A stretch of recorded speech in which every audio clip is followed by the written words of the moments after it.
Con Julio Gambino. Bueno, Julio, contanos un poco. A ver, vamos a la fotografía del día de hoy, más allá del indicador de la inflación. Sí. El indicador de la inflación, como ya era, de alguna manera, Cantado. la población sabe, sí, era 5, era 5,5, era 5,7 o 5,2, pero la preocupación subsiste porque el acumulado es el que preocupa, ¿no? Y el acumulado es 60%, pero la tendencia con estos números acumulados es a 70%.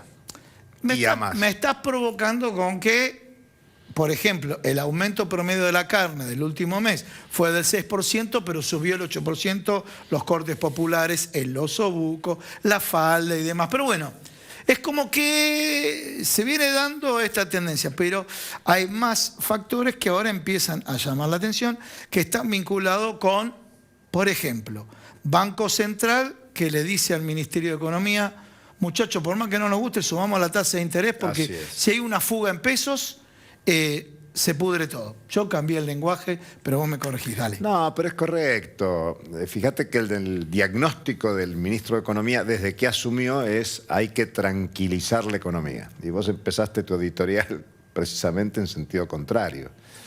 No hay un clima de que la economía se está tranquilizando. Hay un clima de intranquilidad, sobre todo en la mayoría empobrecida de la población. Normalmente lo que la población quiere es ingreso y quiere empleo. Los empleos no aparecen de la noche a la mañana, y si vos ves que, como el Banco Central está diciendo, hay que aumentar la tasa de interés. Hoy estás en el 49% en la tasa de referencia. Para el crecimiento de una deuda en pesos que a cualquiera que le preguntas ¿qué preferís? ¿Deber en divisas o deber en pesos? Deber en pesos, que es lo que vos producís, vos que fabricás.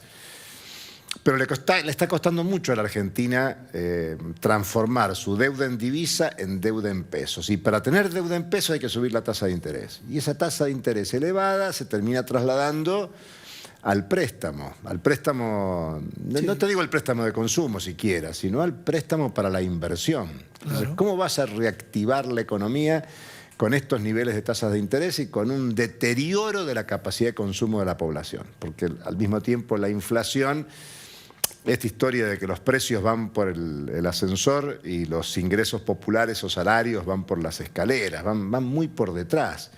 Entonces la tasa de interés es un tema muy complicado. Y en el marco de una suba de la tasa de interés en Estados Unidos, esta semana va a subir la tasa de interés de Estados Unidos. Este año ya subió 0,25, 0,50, 0,75 y ahora probablemente suba un punto más. Entonces, tenés un crédito internacional elevado que impacta en los países más endeudados, Argentina entre ellos. Claro. Y en el mercado local tenés un crecimiento de la tasa de interés, con lo cual el horizonte de reactivación de la economía para los sectores populares no es un horizonte previsible. Entonces lo que hay es mucha más intranquilidad, no hay tranquilidad en la economía actual. Y en definitiva esta suba de la tasa de interés, si llega a ser atractiva, bueno, va a crecer lo que se llama el déficit cuasi fiscal, que es el Banco Central les ofrece una tasa de rentabilidad más que interesante a los bancos para que los bancos no vuelquen el dinero a la economía, sino que, el dinero al consumo. Que lo vuelquen a la compra de títulos públicos. Y esta semana hemos tenido una corrida y una debacle en los títulos, también en las acciones, pero lo que sobresale, y Hugo recién lo mencionaba, es un error autoinfligido por el propio gobierno. Te estás refiriendo a la compra de gas, que había que pagar la culata barco, sí, en vez de culata camión, sí. Culata barco, había que sacar ahí el dinero y hubo Contá un poco cómo fue el mecanismo. La empresa... O sea, el primero que lo presentó fue Alejandro Berkovich. Sí. Después... Todo. Pero digamos como dato periodístico, anecdótico, sí. Porque hace unos días lo había presentado Carlos Pagni, pero el primero que lo instaló fue cómo puede ser estas desprolijidades por parte del gobierno. Contanos un poco de qué se trata. A ver, la desprolijidad en sí. La Argentina tiene que importar gas. Importa gas. Tiene que pagarlo. Tiene que pagarlo en divisas. Sí.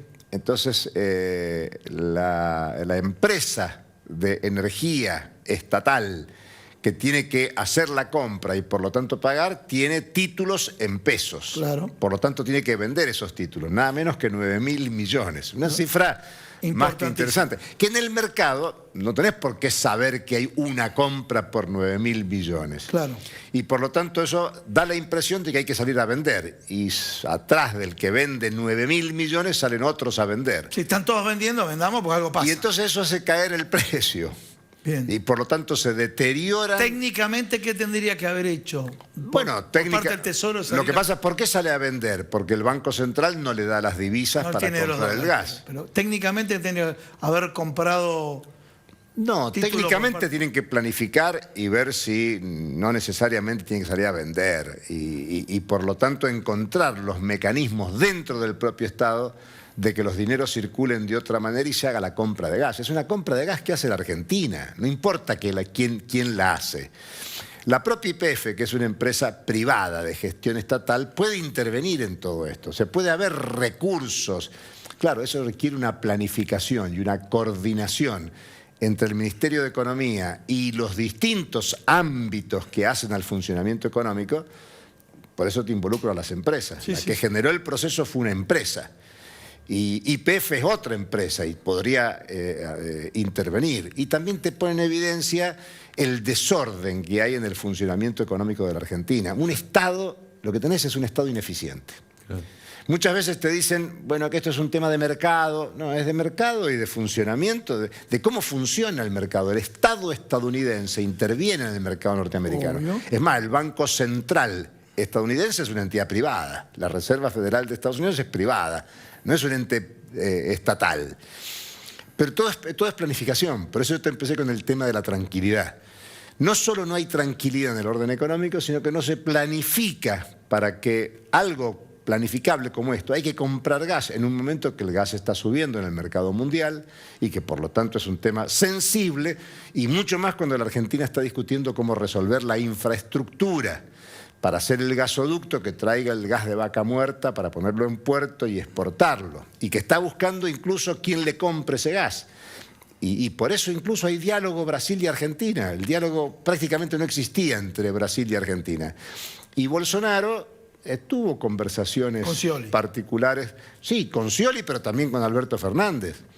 En función de que la Argentina le provea de gas a Brasil porque hay límite en la capacidad de Bolivia de prestarle gas a Brasil. Entonces vos lo que ves es que no hay una planificación de los recursos públicos, porque el Estado viene desarmándose desde la dictadura militar. Tiene que ser cierre, cortito, por favor. No hay proyecto, Gustavo. Eso es lo que pasa. No es que esté loteado. No hay un rumbo definido de un gobierno. Y le pasó al gobierno anterior también. ¿Qué dice Macri ahora? Lo que queríamos hacer no pudimos hacerlo, ahora vamos a hacerlo porque hay condiciones. ¿Qué quiere hacer? Profundizar las privatizaciones. Con un clima social. La pregunta es si el clima social de la Argentina va a permitir que haga eso ahora. No lo va a permitir. Entonces, el problema de la Argentina hoy es de rumbo. Bien. De rumbo estratégico. Muchísimas gracias, Sam.